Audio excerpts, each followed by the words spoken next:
Welcome everybody. Welcome back to the channel. Welcome back to Gunner Fan TV. Hope everybody having a good week so far. Yes, people, let's get into it right away. Let's talk about Arsenal post Liverpool defeat. Yeah, I'm still not over that defeat, man. That defeat is still worrying me right now, honestly, to this day. We're almost into the second week of the international window, and I am still concerned about that loss.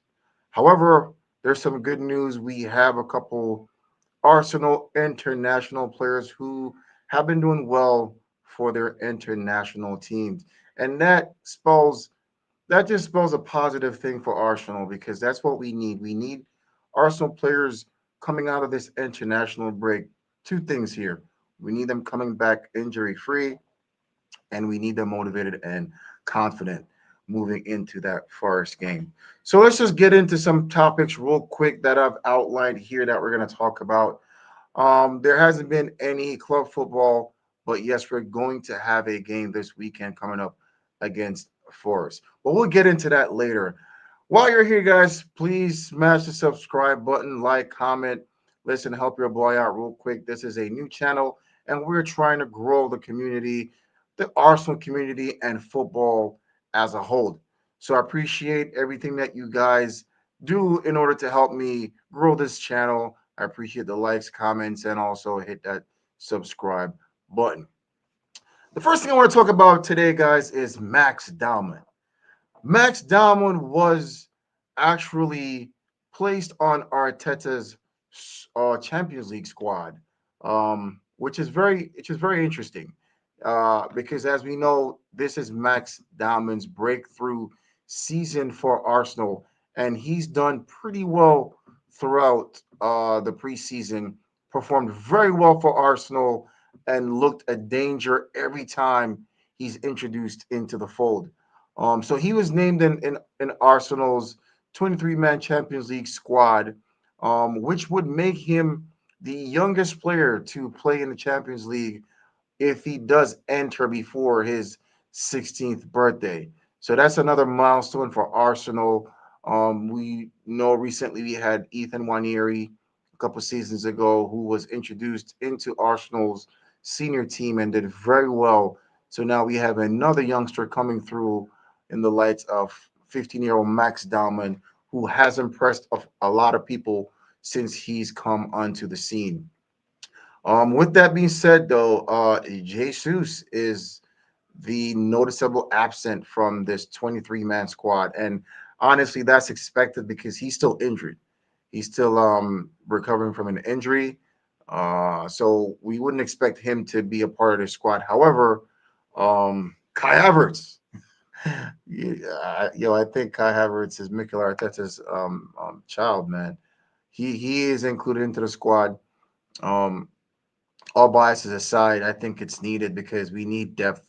Because last season, we quickly realized that not having enough depth definitely caused us to not progress into the the next round, which was we got kicked out by PSG, who went on to the finals and actually won the entire thing. So the issue that we had last season was depth. We didn't have enough depth, and that actually caused us to falter at the end, and pretty much cost us the Champions League, in my opinion. So it's pretty good now that we have all these new signings and these new players that will provide depth for Arsenal moving forward in all competition. So this is really good news coming in that Max will be included into the 23-man Champions League squad, and this is good for Arsenal overall, having the youngsters come through. And if he does well and we decide to move him on, I'm pretty sure we'll make tons of profit from Max because he seems to be a talent that I honestly feel, in my opinion, will become a world class player. Moving on.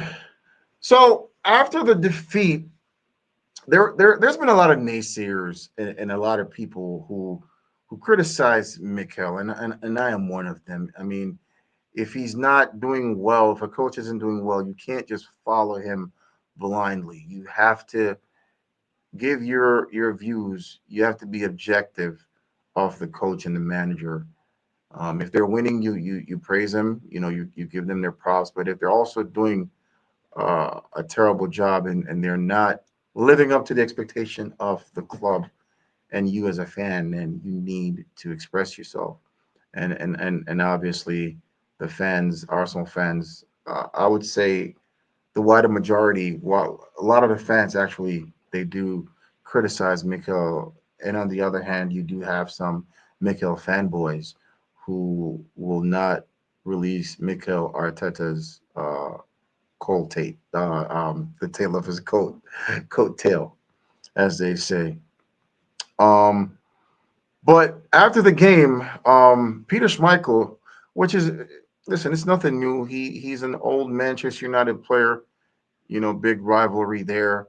He went ahead and he criticized Arsenal's style of play as ugly and overall cautious. And for me, to be honest, that game, the game between Manchester United and the game between Liverpool, excuse me, I would agree that it looked ugly. The Liverpool game was ugly. The Manchester United game was ugly. We were able to win the Manchester United game, so not a lot was said about that because we actually won that game.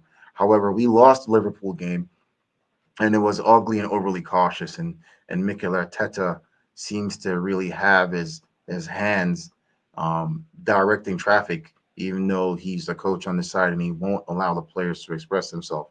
So I do agree with what he said there that it was ugly and it was overly cautious because he entered that game with three defensive midfielders. In my opinion, a lot of people may say Mikel Marino is not a defensive player, and he did display that in the recent game against Spain, where he did score a hat trick.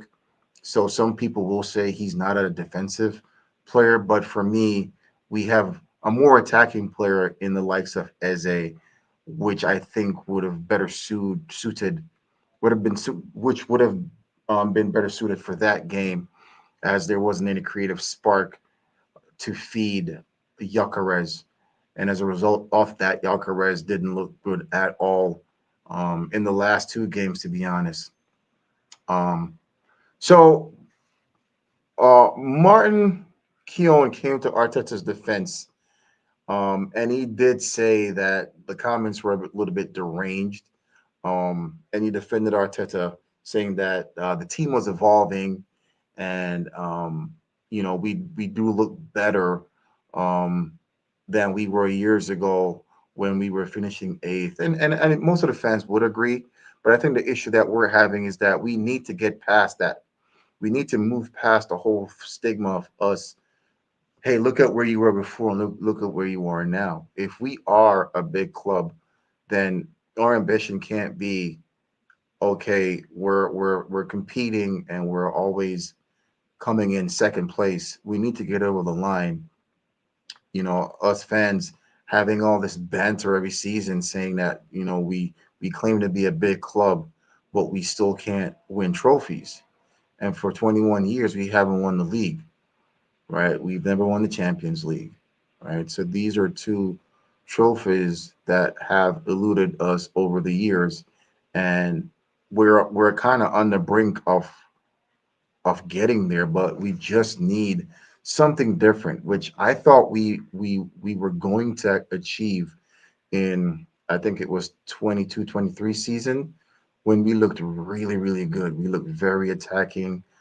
We were ambitious, creative, exciting football. It wasn't boring at all.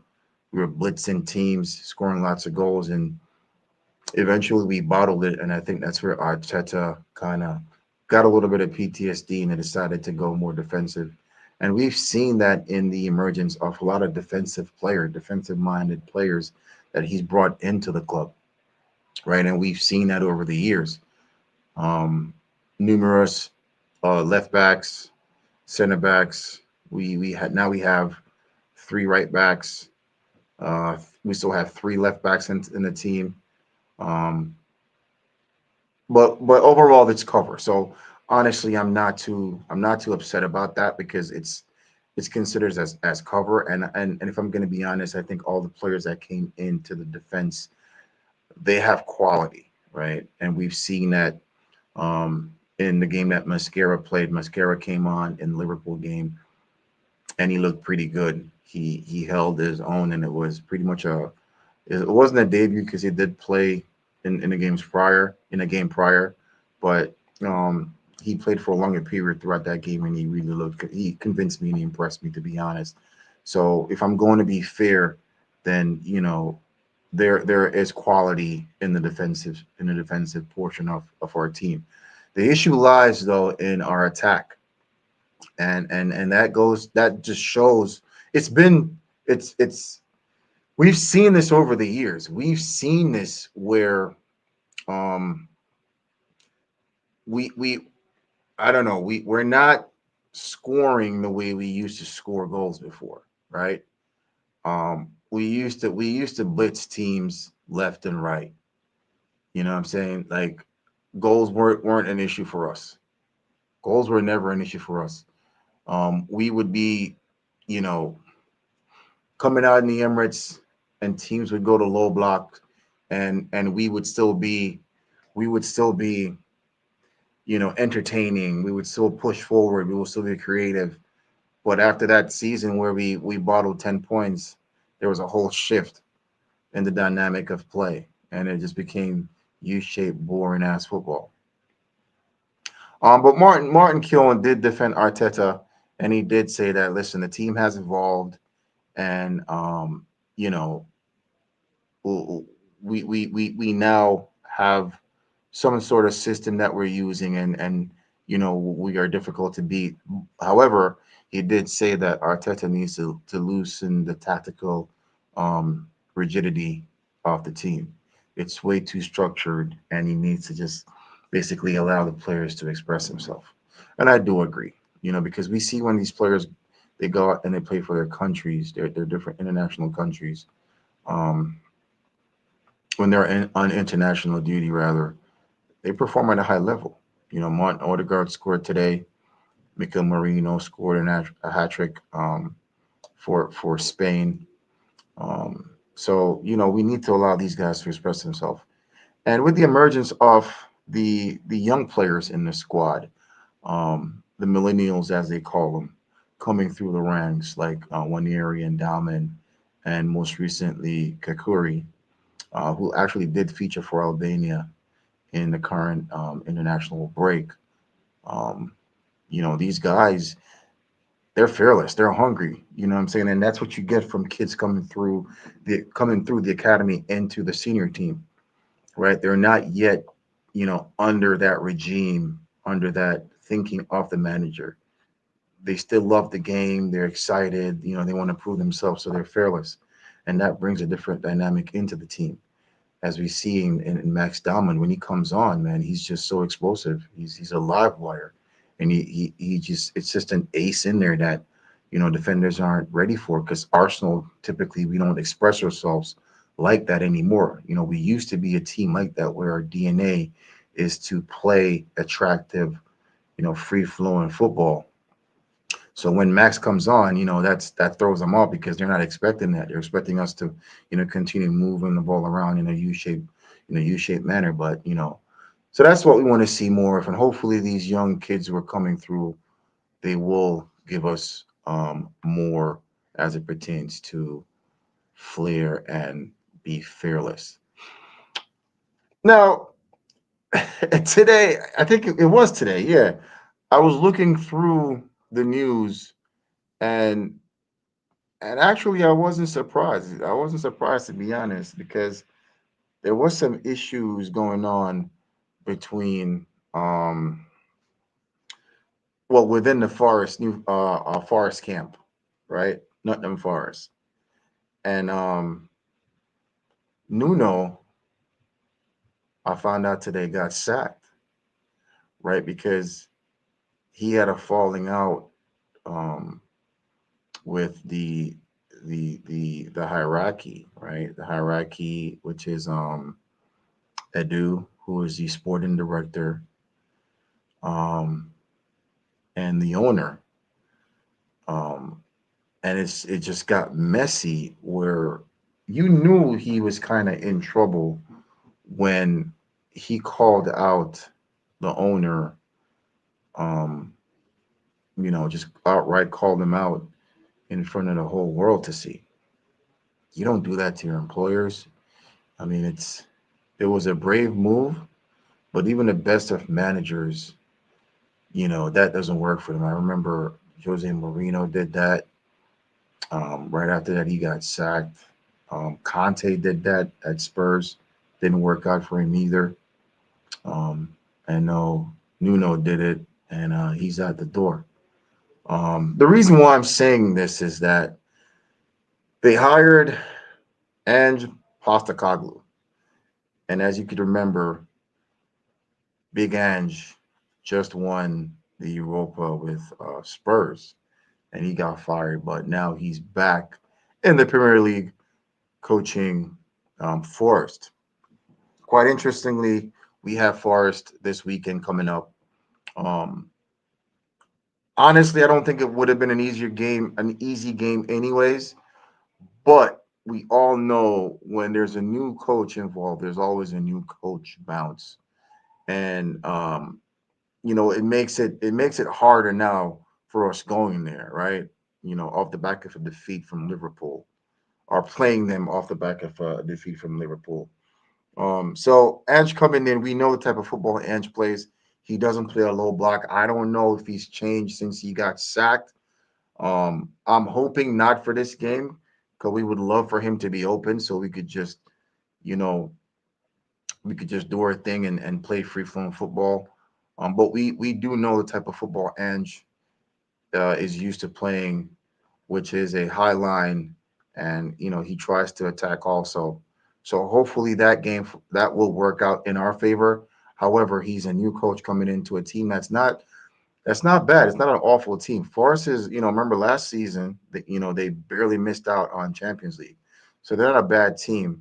They did lose a couple players, but however, I think the core is still there because they were still able to retain Gibbs White, which actually did a lot for them, keeping that player. They did lose a couple players, but still, as I said, I think the core is still there, and with the new coach coming in, that could cause some problem for us. So tell me, what do you think, guys? Do you think, um, you know, in the sense of Arteta, being too rigid? I mean, I honestly, for me, I think he's too rigid in his tactics. I think there's too much control. I think even with Pep, I think Pep himself, I think he did state that he is he controls the team uh second. I think he said he controls the team up to a portion, right? Up to certain areas of the field, right? The defensive portion, the midfield portion, but when it comes to the final third, he allows the players to express themselves, right? So I think for us that's the issue. I think Arteta has his hands too much into into the game itself. Like he meddles too much into how the players play. Give your intent and just allow the players to just do what they need to do. You know what I mean? And I feel like that's holding the players back. Players like Martinelli. Martinelli at one point was, like most exciting player. You know what I'm saying? Martinelli, we thought had a higher ceiling than Saka. And now everyone's saying that, hey, they feel like it's time for Martinelli to go. So, that's something that we've all noticed, and I think that's as a result of Arteta's style of managing. You know what I mean? And I really feel like if that doesn't change, then that will definitely hinder us from being champions at some point. A lot of fans, they do want to see Arteta succeed. They want to see Arteta take us across the line. But I really do believe that if he continues to kind of restrict the players in the way we used to play, or what suits Arsenal's DNA. We're a team where we play attractive brand of football, and when you talk about Arsenal, the first thing that comes to mind is exciting, free flowing football. And us as fans, we haven't seen that in a long time, right? So tell me, what do you think, guys? Leave your comments, hit that like button, subscribe, and I really appreciate the support. And just give me your opinions on what you think about Arsenal moving forward, and what we will look like for this weekend against Forest. Appreciate you guys. Thanks for stopping by, and I'll catch you guys in the next one. Peace.